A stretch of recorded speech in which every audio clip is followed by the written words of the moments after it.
Hello and welcome to your favorite program. This is SOUQ Pulse, and it's always a delight when I'm on this side knowing fully well that you're there and you're part of this program. So hey, remember what we say, call your friends, call your neighbors, call them up, call your landlord if possible. Then hey, your friends, your neighbors, your enemies, make peace now. Don't fight now. You can settle later if you want to continue the fight. But for now, call everyone. Let's sit down and be part of this particular show. This is SOUQ Pulse. And you know, here we tell you don't stop talking. Don't keep silent. When we aggregate and talk, our voices get heard. Change comes from communication. Active, non-stop communication towards that particular thing we need to change. Be it a policy, be it business. Be it what affects a few, many, a nation, a continent. We tell you this is a race and Africa must play its part. Europe left long ago.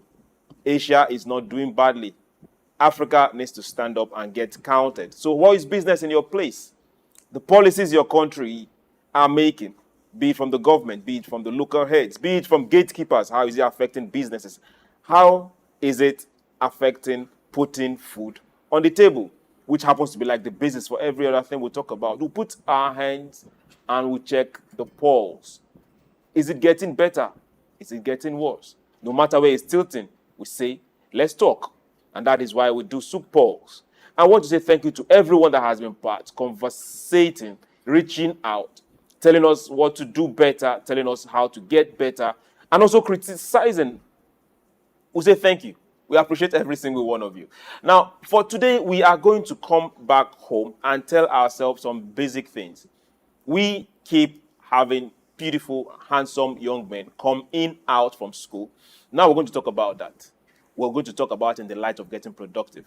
In the light of what is affecting me, you. It doesn't matter the country where you are in. We will. My name is Chuks, John Rogers Chuks, and welcome to SOUQ Pulse. Today we are looking at graduates. We're looking at those that have gone to school. I'm sure you're standing and saying, where is he going to?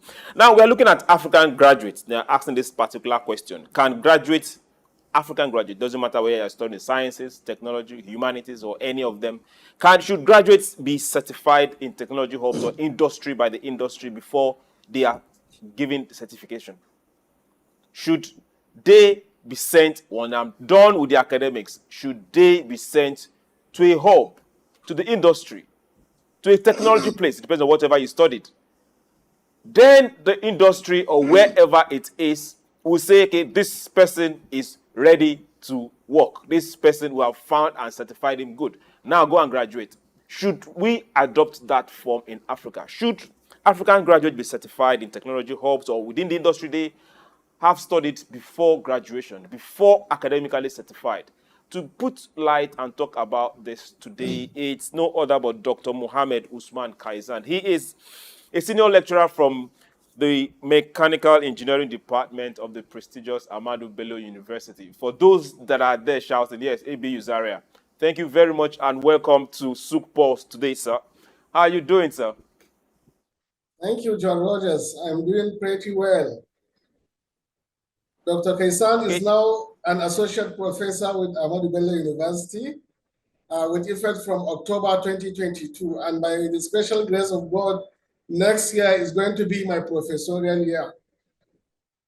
Thank you. It's nice seeing your face again. And today you have a whole lot of handsomeness around you. I know you are well rested today, and we will have to do some good banter and talk about this topic. You're welcome to SOUQ Pulse. Now, for those that are wondering why we are talking about this, we've had issues where we had a lot of people, industry, be it certifying bodies, come to complain or raise this particular issue that we are having graduates that are unemployable. Like rule a line below that. Now you now start asking yourself some certain question. Why are you telling me that somebody that went to school, be it 4, 5, or be it above that, is coming back and is not unemployable? Now we also have graduates that after academic work, they have not been able to grasp the technology behind what they studied. So we are asking ourselves, aside the service, now for those that are wondering, that's the mandatory IT, depends on what you're studying. It could be 3, 6, 1 year. Apart from those particular IT industrial training scheme that they get attached to, that most times we know this particular scheme is not dutifully or strictly followed, a few come back with a form of experience. Most just see it as one of those things you do to move to the next level, get your certificate, and leave. Should we start emphasizing, should we start mandating and making sure that those that are coming out from our institutions of higher learning are not just good, but certified by the industry before we graduate them? And now I'm coming to you, Dr. Usman. First, let's start a premise. Is it remotely possible that individual schools like the prestigious ABU, you have a beautiful smile on your face, is it possible that universities on their own can tweak or change their curriculum? Let's start from there. Thank you very much for the question. Actually, what has been in practice before was that each Nigerian university work on its curriculum, especially on each of the program or degree program being awarded by the university. But you are aware that we have a regulatory body, that is the Nigerian Universities Commission. And as well, each profession has its own government regulatory agency. In the case of engineering, we have the Council for the Regulation of Engineering in Nigeria, that is COREN. But what is in practice now, based on the National Education Policy, Section 5, subsection 80 to 85, it has specified the goals of the tertiary institutions of Nigerian origin. And based on that, the Nigerian Universities Commission has recently launched what they call CCMAS, that is Co-Curriculum Minimum Academic Standard, which is operational with effect from September 2023. The idea is for most of the curricula to be harmonized by the respective Nigerian universities. Federal universities are about 264 and are still being registered. So like 70% of the curriculum of each course should be uniform, while the university, based on degree requirement, can now modify certain percentage, maybe up to 30 of the curriculum to suit the location, the political system, and the community demand of the particular university. Thank you very much. Thank you very much, Dr. Usman. I really wish your answer was different. But you are not just a certified PhD holder, you are an academia of repute. Now, why am I going there? I wish we can say this is possible. I wish we can say, ABU can say, okay, good. Now we have students that we are sending to go and do something unique in the society, and the present curriculum is not helping them. Let ABU come together and tinker and say, okay, let's switch and do something unique.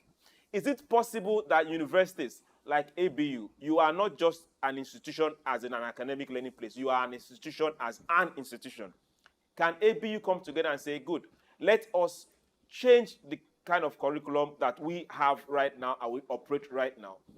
Typical example, a lot of the courses that we are studying as we speak, a lot of those studies are not used in the industry. A lot of them are outdated in some particular places. Typical example, you still see people studying Fortran for computer science students, not history, present day studies. So can we say, ABU, we are coming up with a reversed form of curriculum for a specific student? We can do the normal that every other university is doing, number and counting. But for you to graduate from this prestigious school, you still have to take this extra to make sure that you are different from every other person out there. Can universities start that? Is it possible? Yeah, it is possible. And in fact, it's supposed to be in practice, because every 5 years, a curriculum is supposed to be reviewed, even at the departmental level. It doesn't have to even reach the level of a faculty or university first. The department, the experts are supposed to be undergoing series of continuous training so that they will now compete internationally and know where the loopholes are in the previous curriculum, which the departmental committee is supposed to be set to review that particular curriculum and seek for approval now through the faculty board to the Senate of the university. And that is supposed to be what is in practice. Although, as a Nigerian case, sometimes people are overworked, underpaid, and a lot of crisis in the academia. So sometimes such tasks are not being achieved within the record time. But it's supposed to be a prescribed practice that curriculum is being reviewed. And for instance, now we spoke on the issue of Fortran. I remember when I was pursuing an undergraduate degree, Fortran was the talk of time. But now, if you go to ABU in particular, not even computer science, including the engineering, about 10 engineering degrees we offer, each of them study the standard of the art computer programming programs like Python, Java, C++, and the rest. That I am sure of. So we are moving with, in fact, we are moving with the global trend. And not only that, generally, this is something I should have reserved, but at this point, maybe I need to mention it. Nigerian engineering family has achieved registration with the Washington Accord. What that means is that once an engineer is certified with the Council for the Regulation of Engineering in Nigeria, that same engineer can practice in so many other countries with that practice license. And it's achievable with bigger countries like the United States, UK, some other European countries, and some Asian tigers. That has been achieved last year through the Nigerian Society of Engineers and the Council for Regulation of Engineering in Nigeria. But it wasn't a day job. The council has to impose on the institution what they call outcome-based learning, OBE. And some particular pilot projects were done with some academic departments, particularly like in Ahmadu Bello University, the Department of Chemical Engineering was taken as a pilot. And the curriculum has been modified to suit the international requirement, especially the industrial requirement. As such sort of students have started graduating. As an addendum to that, some new degrees that emerged in ABU, like automotive engineering, which I am part of, like the mechatronics engineering, which my department runs, like the mining engineering, which metallurgical and materials engineering run, and like the polymer and textile engineering, which are all new engineering, are moving in the with the global trend, and their curriculum were of best standard anywhere you can go. And for instance, now there was a research grant won by the Mechanical Engineering of University of Port Harcourt in 2017, particularly by the HOD, Prof. Ojapa, Ojapa, and which I was part of that research team. And the aim was working on the automotive engineering curriculum with industry collaboration. Such research was funded by the Royal Academy of Engineering, United Kingdom. Also, myself, I was a lead researcher on a research grant that was entitled Academia Industry Alliance on Effluent Management in Nigerian Oil and Gas Industries. And that was also funded by the Royal Academy of Engineering. So I want to give you a glad tidings that in Nigeria, we are now standing up to the challenge to ensure that our curricula are developed and enhanced to meet up with the global trend. Thank you. Okay, thank you very much. Thank you very much. Now, these are things we really want to hear. These are things we want to put out there. These are things we want to stand on our feet and say, yes, we are there. But now, let's now take it to a wider audience. Now, the engineering department of ABU is standing out. Your department is standing out. That we know. Especially the automotive engineering, that we know. But right now, we have well over 450 universities and counting. Just like you remember, you said that barely 15 minutes ago.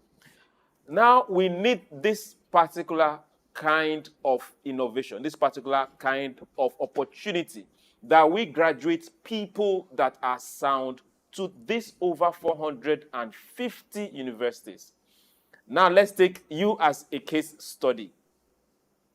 Will you say that just as the Society of Engineers got this last year, and it's been certified that if you're certified within the society, you can practice anywhere in the world, thanks to the struggle, the fight, and the experience that took years to achieve. Can we now say that for every student that is graduating, let them head first to a technology hub? I'm thinking, for example, for those that are technology-based or engineering-based, first head to a technology hub, head to an industry. Let industry certify you that, yes, you can now go back and graduate. If it is 6 months, 1 year, is this something you say yes to? If it's a checkbox and say, Doctor, tick, will you tick it? Of course, I will take it. You know, it is also attainable by those in the medical line, especially the doctors go on housemanship, the pharmacists go on internship, as well as the nurses. In fact, the engineering family in particular has been attempting to also ensure that engineers go on compulsory 1 year industrial training beside the normal student work industrial program or sideways, that is student industrial work experience scheme. That is a compulsory 1 year, they call it engineering residency. And of course, the current Nigerian Society of Engineers, under the leadership of Engineer Margaret Oguntala, as well as the Council for the Regulation of Engineering in Nigeria, under the leadership of Professor S.Z. Abubakar, are now currently working together with the current Minister of Works, who is also an engineer, to ensure that this now has been passed as a national bill by the Assembly, so that if approved, engineers will compulsorily go and work in the industry immediately after graduation, before now going for the NYSC. And if you may wish to recall, there was a problem when engineers were posted to different secondary schools and other things to teach during the NYSC. The society has complained to the government, but it seems at a point in time, engineers were posted only to industries, but now the things has changed again. You see an engineer, they will say, he can teach mathematics, oh, this one can teach physics or chemistry, which is not what the particular professional was trained on. We need to also inculcate that with the NYSC scheme. But for now, the issue of compulsory 1 year engineering residency is undergoing policy enactment by the council. This I am sure of. In fact, I spoke with one of the staff of the council to reaffirm, thinking that maybe this question could possibly come up this evening. They said the document is ready, is now with the Ministry of Works. And besides that, not only engineering, I will advise, now that we are advocating graduates with hands-on skills, there is a very good need for people, for instance, in the mass communication, should go and practice journalism immediately after graduation. If you're an accountant, you are attached with an accounting or auditing firm and learn as much work as possible beside the normal sideways. If you are also a lawyer, lawyers go to law school, of course, that is a very good practice. And most of them, they have what they call students' courts in the university, which they practice, which gives them at least an upper hand over some other graduates. So it should be like that for every profession. In fact, the answer is yes. I will align my thinking with that question. Much for joining us in ticking that particular box. Now let's go this way. We have thousands and thousands of students graduating every year from all the universities, polytechnics, colleges of education, some other forms of institute or the other. But we don't have the industries increasing at the same rate as we have students graduating. Now I get to ask, are we putting too much emphasis on certification than productivity itself? Actually, it's yes and no. Why I say it's yes, because government on its own side, the government needs to look at the energy crisis in the country. I'm supposed to be an energy expert as well as an automotive engineering expert. I am sure now, when the federal government removes subsidy, as we discussed with you the other time, there should have been other means that the federal government compensate, especially industries, on the other form of energy. But now the tariff of the electricity has been hiking, as well as the cost of diesel and the cost of petrol, other petroleum products. These are things and indices that increase cost of production and which will fetch out micro, small, and medium scale industries from the market. And in as much as we need our skills to be impacted on our graduates and students, these micro, small, and medium scale industries have to be operational. And currently, I'm privileged to be part of the committee of the Nigerian Society of Engineers that is working on academia-industry collaboration. Particularly, I'm supposed to be a subgroup leader of the committee looking at the coordinating industry internship and collaboration with ITF, whereby the Nigerian Society of Engineers, the council, and the ITF will collaborate within the universities and polytechnics and any other technical institution to ensure that even at the level of sideways, students get the best. And part of what we want to propose to the ITF, this has not been made public, but being a privileged chairman of that subcommittee, I know what we propose is that any industry that needs certificate of compliance from ITF must ensure that they are recruiting or they are training intern students. If there is no that, even if they pay the compulsory or statutory ITF fee, the ITF should not give them certificate of compliance. That will enhance the skills and other, what do you call it, soft and hard skills being impacted on the student before graduation. So as a summary, what I want to say on this is that it's a very good move to ensure that skills are imparted on the student, but our industries need to be operational to accommodate the highly populated students that are being graduated year in, year out. Okay, now let me take you back. Let me take you back some of the beautiful statements you made earlier on. Now, earlier on, you talked about your research both in ABU and some other research in Port Harcourt, Uniport. Now, one particular thing struck a chord, and that was majorly that the research was funded by international organizations. Now, this is not just a norm. This is one of the major source of funding for high institution learning, higher graduation learning, master's, PhD, and every other form of research within not just Nigeria, but across Africa. Now let's bring this back home. For most of this research that gets funded by donor agencies, majorly international donor agencies, the research findings and results, where does it go to?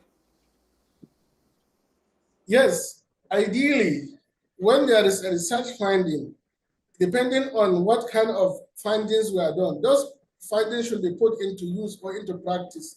But I will give you a case study of my own self as a leader of Academia Industry Alliance on Effluent Management in Nigerian oil and gas industry. After the research, beside the normal academic publications, there were 2 patents granted by Federal Ministry of Industry, Trade and Investment on the particular effluent management system, which my team and I designed. And that were presented to the Department of Petroleum Resources then. In fact, we invited the DPR during the presentation. That is the knowledge sharing workshop we did in ABU, which the ministry was also there. That is Trade and Investment. The minister has sent in a representative, Ministry of Environment and Ministry of Water Resources and the rest. All of them were together, including agriculture. But at the end of the day, after everything, we wanted to commercialize the product. And that cannot be done except if the DPR certifies it. I have been a licensed oil and gas consultant for almost a decade now. I have designed up to 4 loop oil blending plants in Mowe, in Shagamu, in Kaduna, and 1 in Lagos, close to at the Seabank. It even has a jetty for 1 Jesco oil and gas company. But despite that, being a consultant, I'm aware that effluent management is a key requirement of the DPR before a license is being issued. But when we invited the DPR, they were pleased with the presentation and the rest. They constituted a committee. In fact, I will tell you, that was the most difficult interview I had. About 12 academic doctors within the department were arraigned for me, trying to prove that the research could not work, this is the research that has been patented in 2 aspects, published and accepted even by the Royal Academy of Engineering. Then they said we had to go back to the laboratory. We have to repeat all the set of experiments we did with their personnel before they even think of looking at that. What being a researcher that I'm also moving along, I'm looking for other opportunities. I went out of the academia for a 2-year secondment with the National Agency for Science and Engineering Infrastructure, and nobody could continue with the struggle. And the DPR could not even email or call as at then, even before their name was changed and the reform was done in the sector. Nobody contacted again, how far with this research? And these are the people that have been paid with the taxpayers' money of the country only to do that job. They are not, sorry to use the word, they are not encouraging local content as far as I'm concerned. And I can say this to the face of anybody. So these are some of the challenges. But ordinarily, any research finding should go into commercialization if it is something that is worthy of commercialization. Otherwise, if it is something that needs to be adopted or adapted, maybe joined together to achieve any other community interest, then it should go. It should not be kept in the shelf. But the country does, the government does not give us a stable environment to achieve that as academics. Now, I asked this particular question. My thought was completely wrong because I was even thinking that some of the foreign funded research, just like I know and you know, a lot of the foreign funded research, whoever funding takes the results. But now, I ask this particular question again. Will you prefer working for private organizations or will you prefer working for a government organization when it comes to commercialization of research findings? When it comes to commercialization of research finding, I will prefer to remain in academia and bring out day in, day out, different patented instruments, apparatus, equipment, or some other devices that will now go to commercialization and I will take royalty. Maybe a company may take it for commercialization and be paying me a percentage royalty. That is most preferred for me. Otherwise, if such cannot be achieved, then I will quit and go into the industry myself to make sure that I now produce my own products. If you look at most of the globally ranked professors, like take for instance the Massachusetts Institute of Technology, you'll see a professor consulting for over 50 industries. And why is that possible? Because some of the products are emanated from the university and the industry take the production while the professor and his team take royalty. And in the other case, or in the reverse case, sometimes the industries bring out their own problem, maybe of modernization, expansion, or maybe enhancement of their production, and the academic team will solve the problem. Now they will remain in the list of the royalty of that industry for that particular product till the end of time. But sometimes it's not attainable here on our African continent. That is why we need to keep reorienting ourselves to ensure we move with the global best practices. And we should be saying it as it is, without fear of favor. If the academia goes wrong, we'll say that this is wrong. If the industry goes wrong, we'll say this is wrong. And if the government, with due respect, goes wrong, we'll say it, not to criticize the government, because we are partners in progress, but to ensure that the elected individuals or appointed individuals live up to the expectation of the over 200 million Nigerians. Now, let's bring it back to the student which started this whole conversation. Now, sir, we have a whole lot of research. 99% of the research done within the academia has the involvement of either undergraduates, graduate students, or PhD students. At what point in time will, I'm not trying to make it personal, will whoever is leading such research acknowledge the student, be it in, if there's a publication, getting the student's name to be part of that publication, or making that student responsible for something? That's more like puts a burden on the students to go out there and get better or stick on this path. What will you say should other lecturers like you, other researchers like you, that have students working within the research process of whatever they are doing, to treat those students or acknowledge those students during and after the research? Yes, actually, what is obtainable in the academia is that if there is any collaborative research within a particular academy or within or without the academy, that is maybe involving other partners within a country or foreigners. Anybody that participated in that research has to be acknowledged.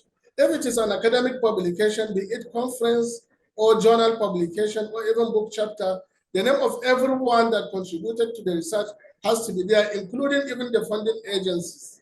That is the standard. So the idea is now, if you are a lead researcher, you ensure that all your team members are acknowledged in academic publications. Then when it comes to patent, the list of all people that participated in the project, including technologists and technicians, not even students who are the, what do you call them, the kings in the area. Everybody's name has to be acknowledged or even enlisted in that particular finding. And if there is any royalty that comes in terms of monetary reward, everybody has to enjoy it, depending on the percentage contribution of such individual. And that is the global standard. And I'm glad now, being a young member of Nigerian Young Academy, I am sure that most of the young academies within the country, north, south, east, west, all of them are trying to inculcate that habit. And with time, I believe there's going to be change. The era of harassing students will be no longer seen in Nigerian universities, because the people that are coming up are people with focus. Most of them have attended 1 or 2 foreign fora or have even been trained by some other standard or internationally based institutions. So I believe that era of this one is afraid of his lecturer. We are now going into more friendly kind of collaboration with students. And I assure you, not even myself, I am aware of so many academics within different universities that carry their students along. And in most cases, if the work is initiated by the student, you will even see that the name of the first author is that particular student. Then if it has been supervised by a particular supervisory team, like in the case of PG program, they are serially arranged after the name of the student who happens to be the lead author of that publication. Then if it comes to now something that will be patented, it will go the same thing or the same way, the way it is on this publication. So students are really acknowledged and appreciated, because no researcher can achieve anything without students. That is sure. And in our own case, even undergraduate students participate, and we don't publish a work without mentioning their name. In fact, in most cases, they are the lead authors of the work, even though for undergraduates, sometimes you may have to fund them financially. Some of them, even their upkeep. As a lecturer, sometimes out of your little earning, you have to assist them and guide them, especially when you find out that this student is outstanding and ready to work. But the unfortunate part of it is that sometimes the students are looking at what they call in Hausa, chikusa, that is quick money. If you find out now the trend is issue of mining Bitcoins and the rest, that is what takes away especially the attention of most intelligent students. Everyone wants to be, maybe because of the hardship or the economic downturn in the country, everyone wants to see that he or she has money. But for people who are attentive, I assure you that there is no research that will be done without acknowledging their effort and even rewarding their efforts where necessary. Okay, thank you very much. Now we've talked about getting students into hubs. We've talked about the viability of it. We've talked about the curriculum. We've talked about research. We've talked about the students themselves within the research. We've talked about commercializing research. Now let's come to entrepreneurship. How can we increase that drive within the 4 walls of the universities, the polytechnics, the College of Education, within the entire 4 walls of the school, whereby if we have these particular students that have been well trained on their own, a whole lot of them will have that particular drive as they are stepping out of that place. If they are not staying behind to join the research academy or teach, they are going out to create the jobs, not carrying brown envelopes, is that what they still carry now, or brown files, and walk around the streets of their various countries looking for a job. How can we start increasing the entrepreneurial drive of students that have been well taught from the universities? Thank you so much for this question once again. You know, this is a very, very important point at this point in time, because without entrepreneurial skill, all the knowledge gained will now fall into abetment shortly after graduation. But although most of the universities now have inculcated entrepreneurship as part of the curricula being taught in the universities, I think that is still not enough. There are supposed to be improvement, and emphasis should be given on that entrepreneurial skill. The first thing now, as you said, and it's been done, is the issue of integrated entrepreneurship curriculum, which has been achieved gradually in the country. And we are also supposed to have very good learning opportunities for students. When we look, for instance, into some foreign universities, most of them have on-campus job. Maybe when you do spring and summer, fall semester, during the summer, you will relax and take a job within the campus. And maybe the job, if you are, for instance, a computer scientist, will be in line with ICT, so that you will have more skills and you will know how to make 1 or 2 cents from your skill, and that will motivate the student. And there is need to have now like something like faculty and mentorship support. Within each particular faculty, the way we have what we call level coordinators or course coordinators, we are supposed to have mentors, especially those lecturers that are outstanding in terms of entrepreneurship. Sometimes you'll see that some lecturers have like small or medium scale industries running in their name. Some of them will have some businesses they do. Those kind of people should now be made to mentor the students. Besides that, if there are some alumni members that have excelled, that is seasoned entrepreneurs, time to time, faculties should invite them and organize workshops and fora or some seasoned lectures for them, like visiting lectureship, to embark on the topic of entrepreneurship, to show the student what the reality of the market is. There should be seed funding, especially for the students on entrepreneurship. For instance, now one may wish to organize like entrepreneurship competition within a particular faculty, and maybe the best 1 or 2 projects should be funded. Now, where will the funding come from? You know, Nigerian universities don't have money, but now that is the essence of collaborating with the industry. If this student has brought up a proposal on production of, let's say, yogurt, if there is a yogurt industry around, those proposals should be shared with the industry and look for the opportunity of funding that proposal. And maybe that industry may take some 1 or 2 items in the proposal that will be used to enhance its production. If, for instance, now it has to do with fabrication, then look for a fabrication industry around and attach the students for funding.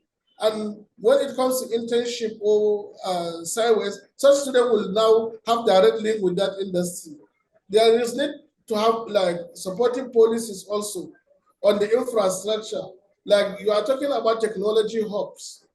You will see that very much in some foreign universities, European and American universities. You have a technology hub within a university whereby people are there with different skills, producing different things.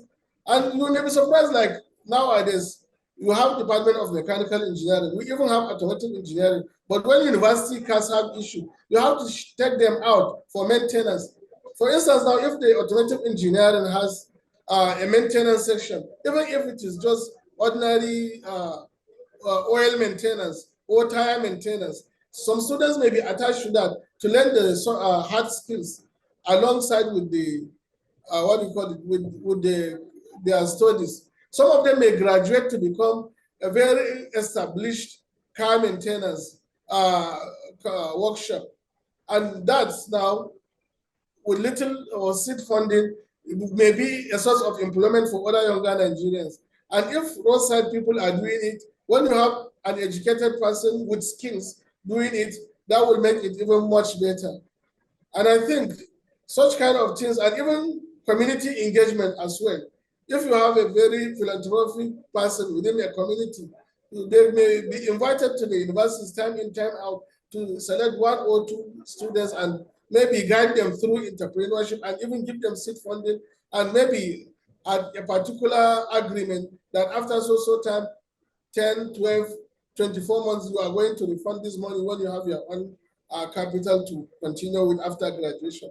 I think these are the kind of things that may likely guide the entrepreneurial system in the universities or polytechnics, then there needs to be cultural shifts.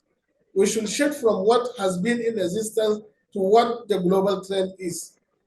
We have to, it's difficult if you are so much used to a system, but we have to have a dynamic mind to take up the challenge and be shifting gradually. There should be paradigm shift from where the university used to be and to where it should be, especially at the micro level, departmental level, and faculty level. I think this will really help in this regards. Thank you very much. Now, it's always a pleasure having you, but I can't let you go at this point in time. I still have one more question for you. Now, let's say, okay, we're not just saying, we know that you are in a certain group of committees where policies are made. And we know that you're not just making the policies, but you're also in some committees that wield a whole lot of influence when it comes to education and automobile education and technology education. Now, let's ask this. What sort of policies do we need to start formulating to make sure our graduates are not just good, but certified in the particular academic studies they've gone through, both from industrial standpoint and academic standpoint, and also their ability to start businesses, because we say Africa must get productive. So what policies will you suggest that Africa should start formulating to make sure these graduates are not just the leaders of tomorrow, but the businessmen of today? Thank you so much. One important thing that will interest you is that African countries, especially Nigeria and others, have so many beautiful policies. But where our issue is when it comes to implementing the policies. You may wish to recall that at a point in time, our vocational and technical education was very sound in the country. But nowadays, we'll be wondering, where are those voc and tech going to? For instance, now, before someone comes to study engineering, such a student might have been into carpentry, welding, or one of the voc and tech skills from a technical college, maybe at the secondary level. But nowadays, all these ones are not even, attainable, because the system has gone down because of funding and other issues. So those kind of policies are in existence. What they need is for them to just be reenacted and ensure the swift implementation of such policies. Then we also need to look at issues of industry-academia collaboration, which we discussed, and the issue of curricular improvement. Then the issue of soft skills. We need to develop soft skills on the students. We need to involve them always in teamwork. We also need to foster, beside the teamwork, the issue of what we call this, adaptability, how we can easily adapt a new technology and bring it into our system and make it our own. We also need to look at creativity to ensure that there is innovative thinking for the students. We also need to look at emotional intelligence. These are some of the soft skills that can also be achieved through career counseling. If you may recall, before we used to have guardian and counseling system, which was very sound. Now it has gone down. You find it in most of the tertiary institutions, even at secondary level. Such sections are supposed to look at most brilliant students and even the weakest student, find out what are their strengths and weaknesses, then advise them and guide them properly that this one will be a very good medical doctor, this one will fit into engineering, this one will fit into law, this one will be a very good accountant, this one will be a very good teacher, this one will be a very good journalist, like that. Those policies are on ground, but bringing them to lifeline is what I think we need to. Then continuous learning and training and retraining, including the training the trainers program, to ensure that those who are trained on particular skills will come down and train others. But all these things can also be achieved through quality assurance, ensuring that there is compliance either by an institution or a particular ministry, department, or agency that is responsible for that particular mandate. So now the policies need to be reviewed occasionally and intermittently. Maybe after a certain period, such policies now have to be reviewed by experts to ensure compliance with the global trend. Then there is need to have a very good public awareness campaign. Now there is a trend on discussion, skills rather than degrees, no degrees rather than skills. I will have thought people will be thinking of combining the two. If you have a diploma, you should have some relevant skills accompanying that particular diploma in that particular field. If you are expected to have a HND, that is a higher national diploma, or a BSc, or BH, or B Bachelor of Arts, as the case may be, such skills that are required of that particular profession needs to be inculcated. That is what we are saying in all this discussion, to ensure that those people that graduate have that particular skills. And if someone is not even going into any tertiary institution, then the work and take, as we discussed earlier, should be on ground to guide people to what they can use their hands on, particularly to earn a living. No, it's not mandatory that everybody must go to tertiary institution, but at least people should be educated to the basic level. We have universal basic education, and people should have achieved that in the country. Once we achieve that, that will reduce the level of insurgency, what do you call them, banditry activities and the rest, because once someone is educated, that person will have direction, and they may not just be vulnerable by any other wicked person that will wish to influence them negatively. So that is my thinking. Thank you very much. Thank you very much, Dr. Mohammed Usman Kaisan. It's always a pleasure having you on SOUQ Pulse. Thank you. Thank you very much, sir. Thank you. To those that are at home, or if you're at work, or you're in traffic, or wherever you're watching us, you need to make sure you go back to this particular program. If you have friends that are in school, or parents that have children in school, make sure they get to see this program. That would be more like a gift you're giving them this beautiful week of May. I want to say thank you to everyone that has been part of us, part of SOUQ Pulse, to the producers, to the cameramen, to those in MCR, Gladys, Patrick, thank you. To Amaka, our emergency producer, thank you very much. I want to say thank you. We'll do this again tomorrow. Remember, Africa needs to get productive. Remember, we have no excuse. Remember, it doesn't matter what the government do yesterday, today, and tomorrow. It is our responsibility to stand up and get counted. See you tomorrow. My name is Chuks, John Rogers Chuks. Bye.